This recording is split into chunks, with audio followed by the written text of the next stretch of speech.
Chapter 98 biological बेटी प्रिया गोद ली हुई बेटी नजरों का मिलना।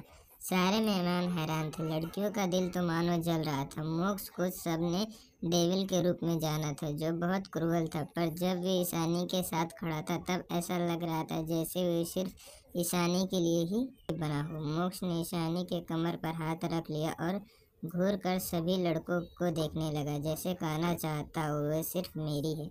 उसकी एक ही नज़र काफ़ी थी वहाँ खड़े लड़कों को डराने के लिए। उसकी इतनी खतरनाक नज़र देखकर तो सभी ने अपनी नज़रें झुका लिया। भला कौन ईशानी की तरफ देखकर मोक्ष द डेविल के हाथों मरना चाहेगा। वहीं दीप्ति और प्रिया तो गुस्से से अपनी मुट्ठियाँ कस रही थी। दीप्ति ने जो प्लान बनाया था ईशानी को इंसल्ट करने के लिए, वो फेल होता हुआ नजर आ रहा था। वहीं मोहित और संजीव की तो जान हलक में आ गई थी। संजीव ने अपना थूक गटक लिया और दोनों मन ही मन सोच रहे थे, अच्छा हुआ कि ईशानी ने सिर्फ उन दोनों का हाथ तोड़कर सजा दी, नहीं तो अगर ईशानी ने यह बात मोक्ष को बता दी होती तो मोक्ष तो उन्हें जान से ही मार देता। नहीं तो अगर ये क्या हो जाता अगर मोक्ष उन्हें जान से मार देता। तो यही सोचकर वे दोनों डर रहे थे। मिस प्रिया की तरफ देखकर बोली, ये सब क्या चल रहा है प्रिया? ये सब फैमिलीज उस गोद ली हुई लड़की के पास क्यों खड़े हैं? क्या ये सब तुम्हारे बर्थडे पार्टी में नहीं आए हैं? इन लोगों को तो तुम्हें विश करना चाहिए ना, तो फिर वे सब वहाँ क्यों खड़े हैं? प्रिया ने उसकी बातों का कोई जवाब नहीं दिया। वे तो इस वक्त जलन और गुस्से से उबल रही थी, क्योंकि इस वक्त ईशानी के पास एशिया के 5 सबसे अमीर हैंडसम लड़के खड़े थे।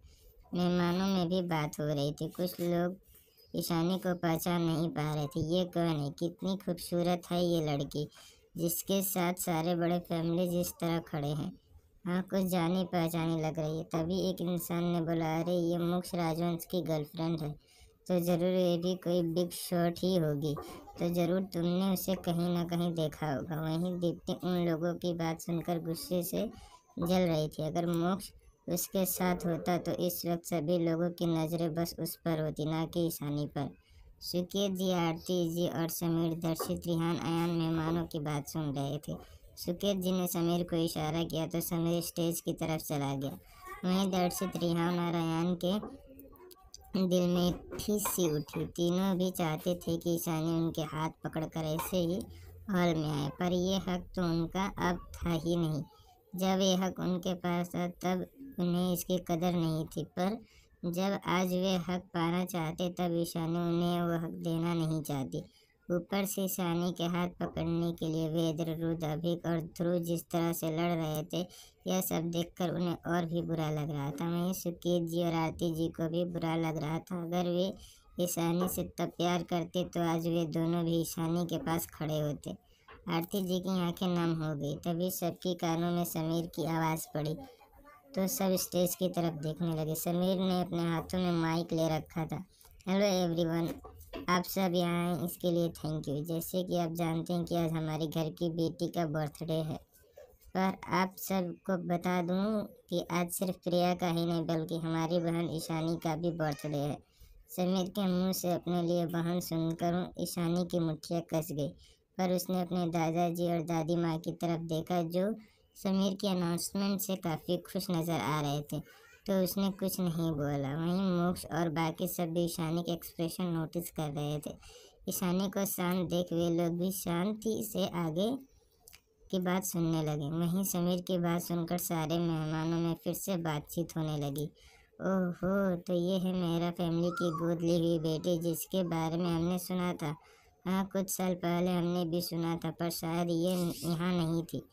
तभी प्रिया की एक दोस्त, जो प्रिया को मन ही मन पसंद करता था और उसके हिसाब से प्रिया एक मासूम फूल की तरह थी, उसने पहले स्कूल में सुना था कि मेरा फैमिली की गोद ली हुई बेटी लड़की प्रिया को परेशान करती। वे थोड़ा जोर से बोला, इसने तो स्कूल में किसी को सीढ़ियों से धक्का देकर मारने की कोशिश की थी, इसीलिए उसे अरेस्ट किया गया था। इस वक्त वे लड़का ये भी भूल गया था कि ईशानी किसके पास खड़ी है। उसका हबी इस वक्त उसे अपनी चील जैसी नज़रों से देख रहा था, और ये छोटी सी गलती उसे कितनी भारी पड़ सकता है।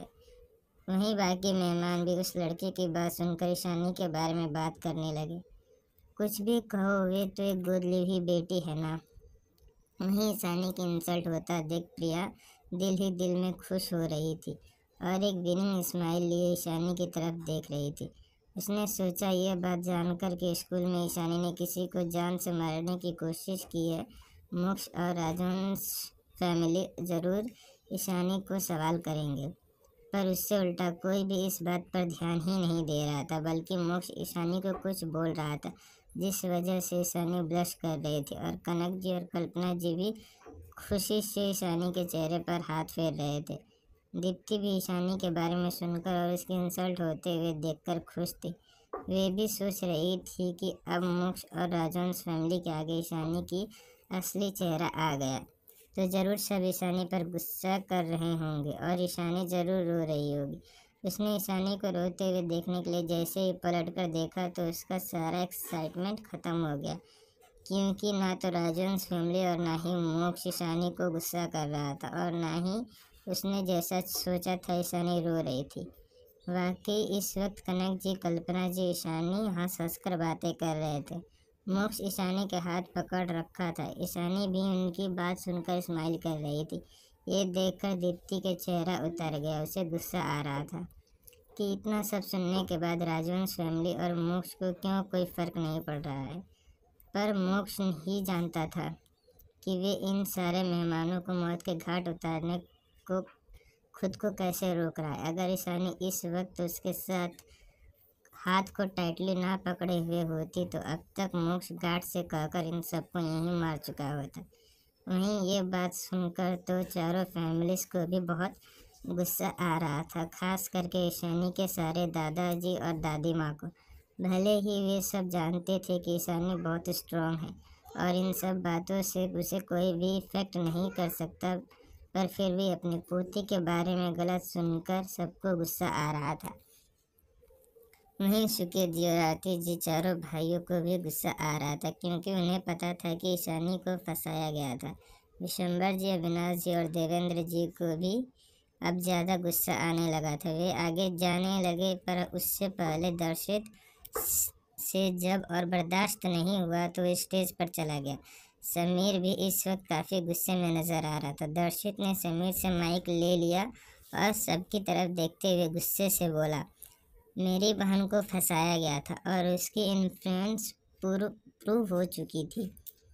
उसने किसी को सीढ़ियों से धक्का नहीं दिया था और उसकी वीडियो फुटेज हमारे पास है। दर्शित की इतनी गुस्से भरी आवाज़ सुनकर सारे मेहमान जो बात कर रहे थे वे चुप हो गए। वहीं दर्शित को इतने गुस्से में देखकर प्रिया की मुट्ठियाँ कस गई। क्या अब उसके भाई सबके सामने ईशानी को डिफेंड करने वाले हैं? तुम्हारे दर्शित भाई सबके सामने उस गोद ली हुई बेटी की साइड क्यों ले रहे हैं? प्रिया के दोस्त ने उससे पूछने लगे। प्रिया ने सबकी तरफ देखा बोली, वे भी मेहरा फैमिली की बेटी है, उसके नाम में मेहरा फैमिली का नाम जुड़ा है, शायद इसीलिए भी उससे डिफेंड कर रहे हैं। उसने इतना कहा था कि उसके कानों में समीर की बात पड़ी, जिस वजह से उसका मुंह तुरंत काला पड़ गया। समीर ने दर्शित से माइक लेकर सबकी तरफ देखकर बोला, और एक बात आप सबसे कहना चाहता हूँ कि ईशानी इस घर की गोद ली हुई बेटी नहीं है। यह सुनकर सारे मेहमान शॉक हो गए। वहीं प्रिया को डर लगने लगा कि आगे समीर भाई क्या कहने वाले हैं। तभी समीर ने आगे बोला, ईशानी मेरा फैमिली की रियल बेटी है, इस घर की, मीन हमारी बायोलॉजिकल बहन है। फिर उसने ईशानी और प्रिया के हॉस्पिटल में बदल जाने वाली बात को बता दिया। वैसे तो उन सब ने डिसाइड किया था कि इस बात को उसकी इंगेजमेंट के दिन प्रिया और राहुल के मंगेतर वाली न्यूज़ के साथ ही अनाउंस करेंगे, पर ईशानी की इंसल्ट होते देखकर सबको ईशानी की गोद ली हुई बेटी कहते देख समीर से रहा नहीं गया और उसने ये बात अनाउंस कर दिया। वहीं सुकेत जी और आरती जी को भी समझ आ गया कि समीर ने गुस्से में ये सब अनाउंस किया है, पर इससे उन्हें कोई प्रॉब्लम नहीं थी, क्योंकि ऐसे भी 4 दिन बाद एंगेजमेंट के दिन तो ये न्यूज़ अनाउंस करने ही वाले थे। वहीं प्रिया के पैरों तले मानो जमीन ही खिसक गई। उसे लगा नहीं था इतनी जल्दी उसके जन्मदिन के दिन ही उसके भाई इस बात को अनाउंस कर देंगे। उसने अपने दोस्तों की तरफ देखकर सब उसे बड़े अजीब नज़रों से देख रहे थे, सिर्फ रोमा और नीता को छोड़कर, क्योंकि उन्हें तो पहले से ही पता था वहीं ये न्यूज़ सुनकर तो मेहमान भी हैरान थे। इसका मतलब ये लड़की प्रिया मेरा फैमिली की असली बेटी नहीं है। हाँ, और ये बात पता थी, फिर भी उसने किसी को नहीं बताया और ना ही मेरा फैमिली ने कभी अनाउंस किया। इसका मतलब ये लड़की किसी और की लेविश जिंदगी जी रही थी जो उसकी थी ही नहीं। इसका मतलब ये जो सबके सामने खुद को इस फैमिली की इकलौती राजकुमारी कहती है, वे सब झूठ है। सारे मेहमानों में इसी तरह की बातें होने लगी। प्रिया खुद पर सबकी मजाकिया और घिनौनी नज़रें महसूस कर पा रही थी। वे नज़रें ईशानी पर चाहती थी, पर यहाँ उल्टा हो रहा था। तुमने हमें पहले बताया क्यों नहीं कि तुम इस फैमिली की असली बेटी नहीं हो, बल्कि ईशानी इस फैमिली की असली बेटी है? निशा ने गुस्से में पूछा। प्रिया ने मासूम बनने का नाटक करते हुए बोली, ये बात अनाउंस नहीं हुई थी तो मैंने तुम सबको कैसे बताती?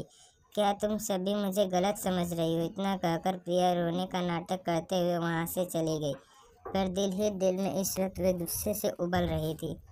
वे सुकेत जी और आरती जी के पास रोते हुए चली गई। इस वक्त कंप्लेन करना चाहती थी, उससे पहले एक रौबदार आवाज़ सबके कानों में पड़ी, जो विशंबर जी की थी। ईशानी मेरी पोती है। अगर मैंने इसके खिलाफ किसी के मुंह से कुछ भी सुना तो उसे बर्बाद करने से पहले सोचूंगा नहीं। और हाँ, तुम सबको मिलने वाली डील को भी कैंसिल करवा दूंगा। देवेंद्र जी ने भी गुस्से में बोला। फिर अविनाश जी भी उनके पास आते हुए बोले, ईशानी सिर्फ इस फैमिली की नहीं बल्कि हम चारों फैमिलीज की भी जान है, इसीलिए उसके तरफ नज़र उठाने वालों को हम सबके सामने करना पड़ेगा। उनकी बात सुनकर सारे मेहमान डर गए और सब हाँ में से हिलाने लगे। भला वे इतने बड़े बड़े फैमिलीज को कैसे पंगा ले सकते थे? वहीं अनुजा, काव्या, रितिका, नंदिनी जो कुछ देर पहले ही आए थे, वे सब मज़े से देख रहे थे। रितिका बोली, लगता है ईशानी के जन्मदिन का धमाके से ख़त्म होने वाला है। उसकी बात सुनकर तीनों हंसने लगी और ईशानी के पास चली गई। वहीं तेजस की नज़रें तो नंदिनी पर ठहर सी गई। ग्रीन कलर के गाउन में वे इस वक्त बहुत खूबसूरत लग रही थी, जिसे देखते हुए तेजस के दिल जोरों से धड़कने लगा। वहीं अभी और अनुजा दोनों की नज़र इस वक्त एक दूसरे पर ठहरी हुई थी। दोनों की आंखों में एक दूसरे के लिए प्यार था, पर कोई इकरार नहीं कर रहा था। वहीं वरुण की नज़रें तो मानो काव्या पर ठहर गई थी। वे काव्या पर से अपनी नज़रें ही नहीं हटा पा रहा था। रेड कलर की इवनिंग गाउन में वे किसी परी की तरह लग रही थी। वरुण को आज से पहले किसी लड़की की तरफ ऐसा अट्रैक्शन फील नहीं हुआ था। वहीं ईशानी मोक्ष के साथ खड़ी थी, तभी किसी ने उसे गले से लगा लिया और ये देखकर मोक्ष की आंखें गुस्से से लाल हो गई। हैप्पी बर्थडे दी, शिवम ने चौंकते हुए कहा। सुरभि भी आगे आकर ईशानी के गले लगकर बोले, हैप्पी बर्थडे ईशा दी। उन दोनों को ही मोक्ष के गुस्से का अंदाज़ा नहीं था। ईशानी, जिसे मोक्ष के गुस्से का एहसास हो रहा था, उसने मोक्ष की आंखों से शांत रहने का इशारा किया।